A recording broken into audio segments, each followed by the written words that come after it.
नमस्कार दोस्तों। मार्च पर साइंस पर मैं कुछ अपना बताना चाहता हूँ आप लोगों को, क्योंकि आज के दिन में ये बहुत ज़रूरी हो गया है कि लोग विश्वासों से जुड़े हुए बहुत सारे चीज़ों को अपनी मान्यता देते हैं, जिसके कारण आज भी हम बहुत पीछे पड़े हुए हैं। दुनिया भर के लोग अभी भी हमारे देश को कहते हैं कि सपेरों के देश। सांप पर ऐसे दुनिया भर में बहुत सारे भ्रांतियां हैं, बहुत भ्रम है। ऐसे तो देखा जाए तो दुनिया भर में सांपों की करीब 3600 प्रजातियां पाई जाती है। सांप विषैले तथा विषहीन दोनों प्रकार के होते हैं। भारत में सांपों की 270 से अधिक प्रजातियां हैं और इनमें लगभग 69 अत्यधिक जहरीली है, जिनमें से 29 समुद्री सर्प तथा 40 स्थलीय सर्प।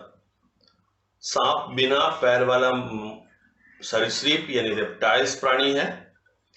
यह निचले भाग में उपस्थित घड़ारियों की सहायता से चलता फिरता है और यह छिपकली से संबंधित वर्ग में आता है। सांप पानी तथा जमीन दोनों जगह पाए जाते हैं।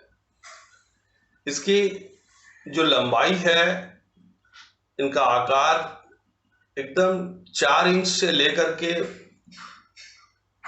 393 इंच लंबा तक ये हो सकता है। हमारे धार्मिक भावना है, पौराणिक महत्व है। पुरातन समय से ही सांपों से जुड़ी मान्यताओं को समाज में फैली हुई है। सांपों को लेकर कई तरह के अंधविश्वास और भ्रम भी फैले हुए हैं।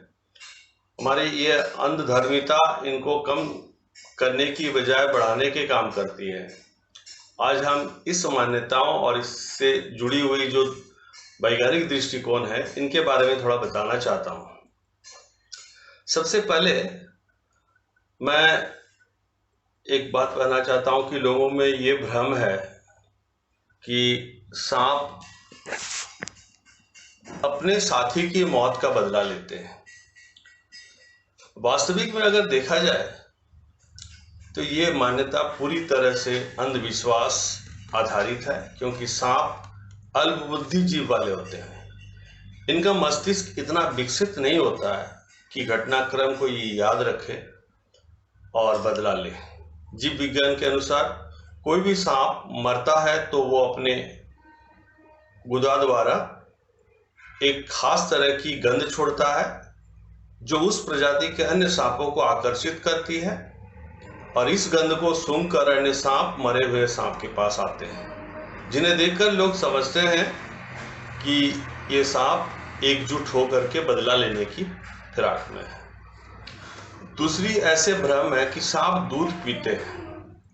वास्तविकता यह है कि सांप दूध तो पीते हैं। कोई भी जीव को अगर भूखे प्यासे रख दिया जाए तो वो कुछ भी खाना खा लेते हैं। वास्तविक में ये कीड़े मकोड़े, मेढक, चूहे, छोटे छोटे जीवों के अंडे, ये सब खा करके अपना पेट भरते हैं। सांप दूध पीता देखकर लोग इसे समझते हैं कि ये चमत्कार है। वास्तविक में जो बहुत चालाक और शातिर किस्म के जो सपेरे होते हैं, वे उनको 2-3 दिन भूखे रख करके उसके बाद जब नाग पंचमी या इस तरह के कोई पर्व होते हैं तो लोगों के सामने दृष्टि आकर्षण करने के लिए ये दूध को दे देते, तो दूध भी ये पी लेते हैं। वास्तविक में दूध खाना या पीना उनका नहीं है, दूध उनके आहार नहीं है। एक मान्यता कि सांप बीन की धुन सुनकर नाचते हैं। आपने फिल्मों में सड़क पर देखा होगा कि सपेरा सांप को अपनी बीन की धुन पर नचा रहा है, जबकि ये पूरी तरह से अंधविश्वास है, क्योंकि सांप के तो कान होते ही नहीं है। इनका वैज्ञानिक दृष्टिकोण यह है कि जब वो सुनने की शक्ति और क्षमताओं से जुड़ा हुआ जो चीज़ है, उनके तो सुनने की शक्ति तो है ही नहीं। सांप हवा में मौजूद ध्वनि तरंगों पर प्रतिक्रिया नहीं दर्शाते हैं, पर धरती की सतह से निकले कंपनों को वो अपने निचले जबड़े में मौजूद एक खास हड्डी के जरिए ग्रहण कर लेते हैं। सांपों की नज़र ऐसी है कि वह केवल हिलती डुलती वस्तुओं को देखने में अधिक सक्षम है बजाय स्थिर वस्तुओं के। सपेरे के बीन का इधर उधर लहराता देखकर नाग उस पर नजर रखता है और उसके अनुसार ही अपने शरीर को लहराता है, और लोग समझते हैं कि सांप सपेरे को बीन की धुन पर नाच रहा है।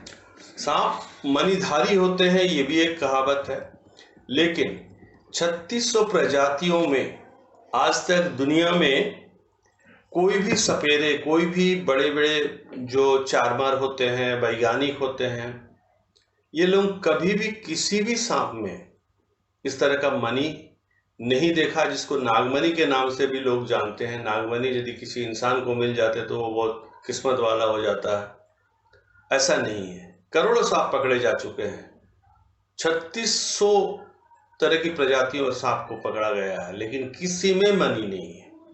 भारत के तमिलनाडु में इरुला जनजाति के लोग जो सांप को पकड़ने में माहिर होते हैं, वे मणिधारी सांप के होने के इनकार करते हैं।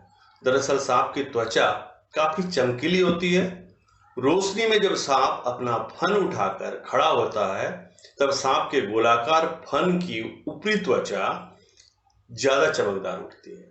शायद इसी भ्रम से लोगों को लगता है कि सांप के सिर के ऊपर मणि होती है।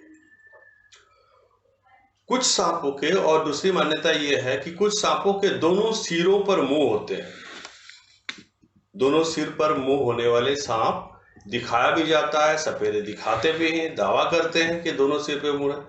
वास्तविक में यह है कि कोई भी ऐसे सांप नहीं होता है जिसके दोनों सिर पर मुंह होते हैं। दरअसल कुछ सांपों की पूंछ नुकीले ना होकर मोटी और ठूंठ जैसी दिखाई देती है। चालाक सपेरे ऐसे सांपों की पूंछ पर चमकीले पत्थर लगा देते हैं जो आंखों की तरह दिखाई देते हैं, और देखने वाले को यह लगता है कि यह सांप दोनों सिरों पर दो मुंह है। ऐसा भ्रांति है कि कुछ सांपों की मूंछें होती हैं, और ये पूरी तरह से अंधविश्वास है। जीव विज्ञान के अनुसार मूंछ वाले सांप होते ही नहीं है। ये रेप्टाइल्स वर्ग के जीव है। उनके शरीर पर अपने जीवन की किसी भी अवस्था में कभी भी कोई बाल नहीं उगता है।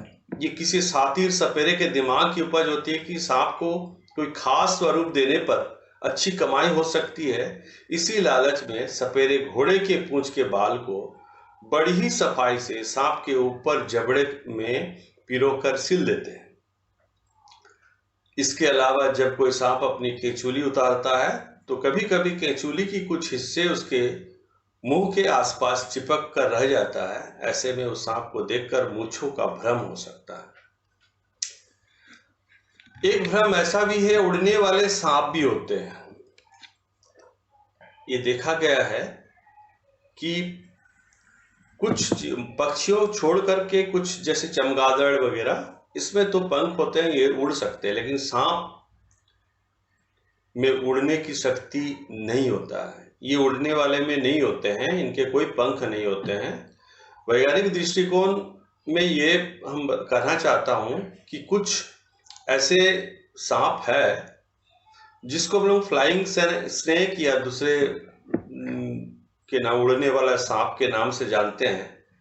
इनमें इनके नाम के अनुरूप उड़ने का गुण नहीं होता, लेकिन इनमें अन्य सांपों से अलग एक विशेष गुण पाया जाता है, इसलिए इसका नाम फ्लाइंग स्नेक या उड़ने वाला सांप रखा गया। अधिकांश समय वर्षा वनों में के कुछ ऊंचे ऊंचे पेड़ों पर बिताते हैं ये सांप, और इन सांपों को जब एक पेड़ से दूसरे पेड़ पर जाना होता है तो ये अपने शरीर को सिकोड़कर छलांग लगा देते हैं। तो सिकोड़ना मतलब स्प्रिंग जैसा इसमें एनर्जी प्राप्त हो जाता है, और जैसे ही सिकोड़ना को मैंने ढीला कर देते हैं तो ये इसमें एक एनर्जी आता है, जो कि ये छलांग काफी दूर तक दूसरे पेड़ों पर जाकर के पहुंच जाते हैं। जब ये सांप उछलकर एक पेड़ से दूसरे पेड़ जाते हैं तो ऐसा प्रतीत होता है कि जैसे कि ये उड़ रहे हैं। हालांकि इस तरह का यह कोई 100 मीटर तक की दूरी तक तय कर लेता है। लोग इसे कहते हैं उड़ने वाला सांप। और अंत में मैं ये कहना चाहता हूँ, इच्छाधारी सांप भी होते हैं, ऐसा भी भ्रम है लोगों का, लेकिन जीव विज्ञान के अनुसार सांप सिर्फ मनुष्यों का अंधविश्वास और भ्रामिक कल्पना है, इससे ज्यादा और कुछ नहीं।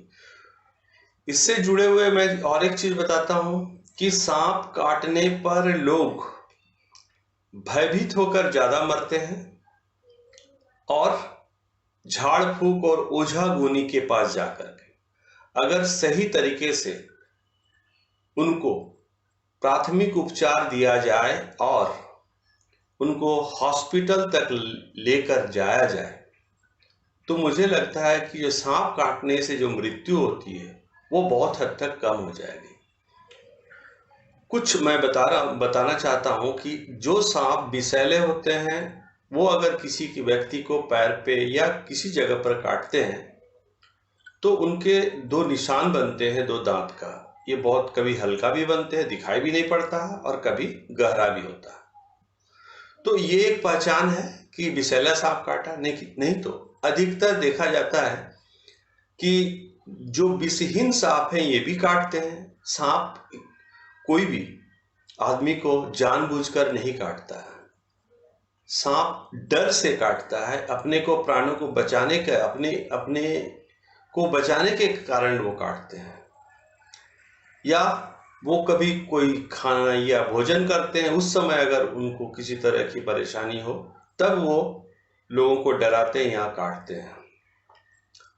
तो अंधेरे में अगर किसी को सांप ने काट लिया, वो जरूरी नहीं है कि वो विषधर सांपी हो, वो विषहीन सांप भी हो सकता है।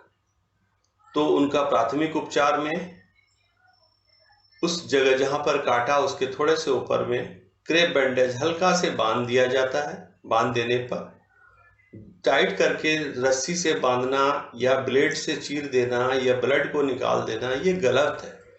इसमें घाव भी बनता है और दूसरी चीज है उस निशान को पहचानने में डॉक्टर को दिक्कत होती है। और जितना जल्दी हो सके ये अगर किसी हॉस्पिटल में, विशेषकर जिला हॉस्पिटल में अगर लिया जाए तो वहां पर उसके एंटीवेनम सीरम होते हैं, उनके साथ वो चिकित्सा शुरू कर देते हैं और इस तरह से लोग बच सकते हैं। माने बशर्ते कि ये कोई झाड़ फूक ये दूसरे टोना टोटका करके इसके सांपों के विष को उतारने का चक्कर में ना पड़े। यही कहकर मैं ये बताना चाहता हूं कि आज मार्च फॉर साइंस में लोग वैज्ञानिक दृष्टिकोण को समझे, वैज्ञानिक चीजों को समझे। कोई भी चीज का एक तर्क या युक्ति होता है, उस युक्ति को समझे तभी कोई किसी भी चीज पर अपना निर्णय ले। धन्यवाद।